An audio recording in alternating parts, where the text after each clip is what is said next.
Hello everyone and welcome back to another theme park obsession video. My name is Dylan and thank you so much for tuning back into the channel. If you're new here and you're obsessed with theme parks just as much as I am, hit the subscribe button and notification bell so you can stay up to date on every time I post new content because I have new videos every single week. Today I'm finally back at Six Flags Magic Mountain to check up on the park and West Coast Racers. So how about you and I dive right in.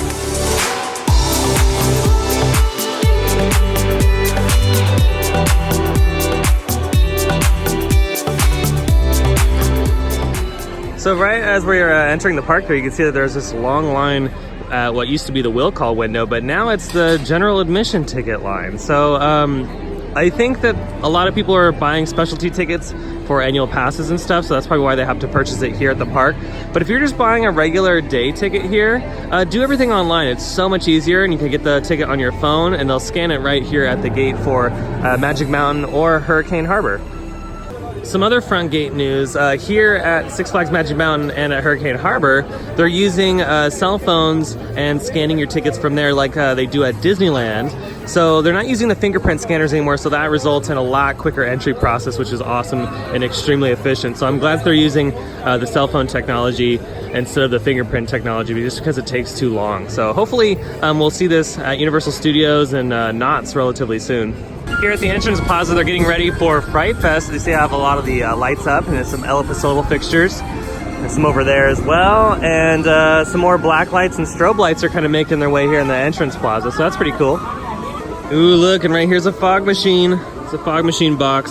I love it. It's the best time of year. Can't wait. I don't know if I'm going to be able to make it to Fright Fest though this year. I'm going to have to see about scheduling, because I know we got Halloween Horror Nights on the schedule, not Scary Farm, but the dates line up pretty odd for me for Fright Fest, so we'll see, and hopefully I'll get out here to check it out this year. Looks like for Fright Fest this year they're doing another coffin challenge, so September 13th and 14th. Can you survive 30 hours in a coffin? This was really popular last year, so they're doing it again this year. Would you guys do that? Go ahead and comment down below. I don't know if I would. That's a long time.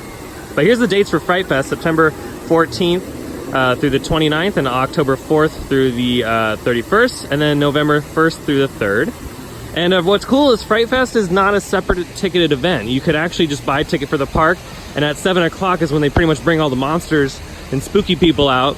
All you have to buy separate is a maze pass to experience all the haunted attractions. And last year that ran only, what, $10 for annual pass holders? So I think it's like 14 if you're not an annual pass holder, so it's relatively cheap.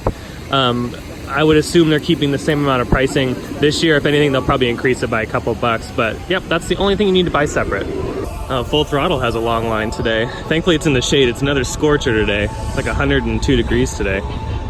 Over here on the edge of Bugs Bunny World, looks like they've finished a lot of the paving work going on over here. There goes Drop of Doom. My favorite rides at the park. I'm glad it's back open. Last time I was here it wasn't open, so let's see how long the line is. Well, look at that. I was actually expecting a long line, but there's nobody here. Sweet. I'm gonna take my time in this air conditioning too.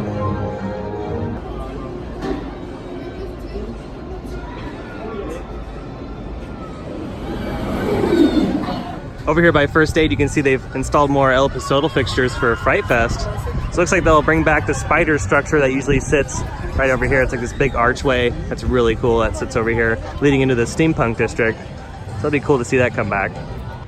Over here at Green Lantern, there's still no movement on the coaster. It still just kind of sits here stagnant, waiting for something to happen. I was hearing online that they are starting to dismantle the attraction, but I can't notice anything different from the last time I was here.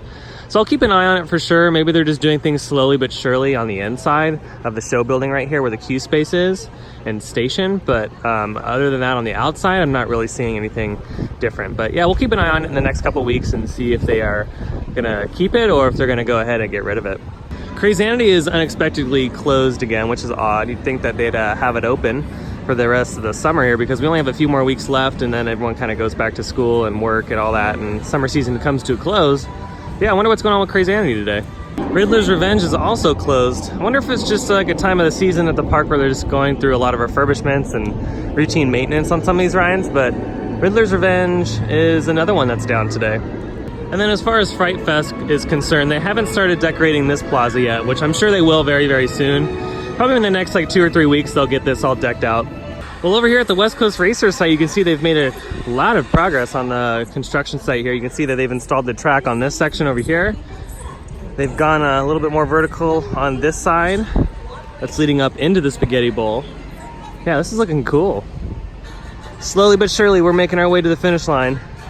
And right now they're installing this piece of track right here. You can see the crane is holding it in position. You can see they haven't started on the go-kart track yet, but they're just focusing on the spaghetti bowl portion of the attraction. And again, just like the shops and candy store, they'll probably work on the go-karts once the track is all installed. All right, here's another shot of the project. You can see a lot of the track is pretty much done.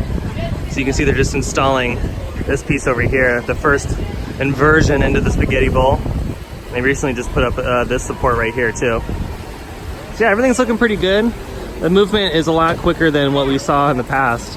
So it's nice to see that this circuit is pretty much complete. The only thing they really need to do is the station track right here and obviously these last couple pieces up here in the spaghetti bowl. All right, let's get our cardio in for the day and head up to Samurai Summit.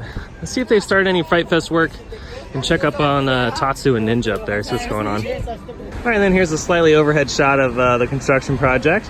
You can see Apocalypse is all done, just kind of sitting there waiting to open.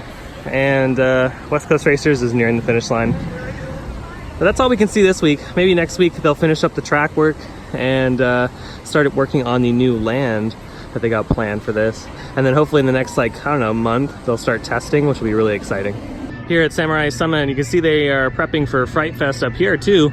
And it looks like they're bringing back the sewer maze from last year, which was actually pretty neat. I did like all the 3D elements they had throughout the attraction. So it's nice to see this one returning. It was new last year, so I would assume they're gonna keep this for at least a couple more years and then they'll change it up. Over here at Ninja, it looks like it is also closed for the day. They were working on the lift hill, so I would assume this is just down for some general maintenance. And maybe that's why Riddler's Revenge and Crazanity are down today too. Here's some more El Episodal fixtures, so looks like they're pointing in this direction over here. So we might see some sort of sign for the new attraction in a spot, and then those ones right there in the bushes where the tree is are pointing right down. So maybe there will be a facade down there for a haunted attraction this year.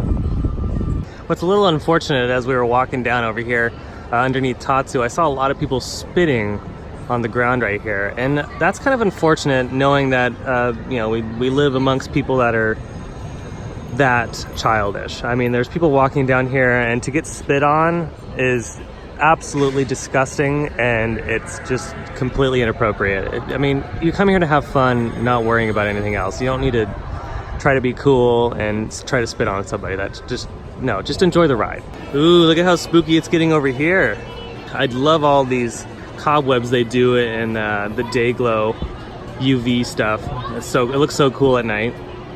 Oh, you want some spooky gumdrops? Or how about a spooky lollipop? I absolutely love these. Whoever came up with this as an idea should get a raise. That's awesome. Watch out for the killer mushrooms. This one's eating a person. Super spooky. Well, it looks like the name of the scare zone is called Nightmares. So it looks like we're gonna have some nightmares when we're walking through this. Awesome. You see they also have these high-end black lights here too. As we're walking down the hill towards the front entrance, I wonder if they're gonna utilize this space like they did last year for Fright Fest and put for performers there. They usually had performers in ghillie suits, and if you don't know what a ghillie suit is, it's pretty much a camouflaged suit, so they blend in with all the bushes and the surroundings, and they would turn off all the lights here so you couldn't really see them, and they filled the area with fog. So I wonder if they'll do that again, because I just love scares like that. It catches you off guard.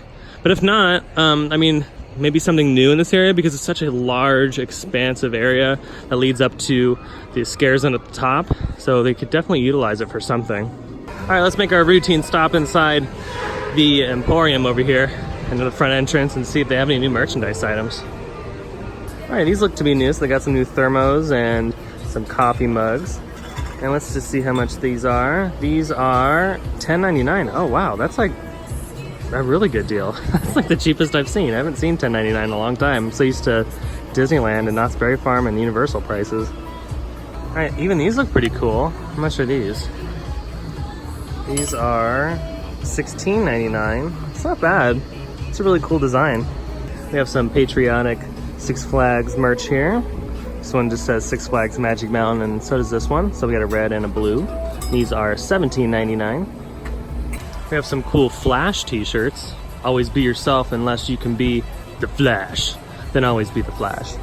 That shirt right there is also $17.99. This is actually pretty cool too. You can use this for like all your Starbucks or Pete's Coffee drinks. And this is only $9.99. Isn't that awesome? It's only 10 bucks. They have this cool Batman one too, and this is also $9.99. Well, good job, Six Flags, for coming in clutch with that merchandise, because this is actually really affordable. It's not bad at all. I have this Justice League sweater, this pullover hoodie, and this is $59.99.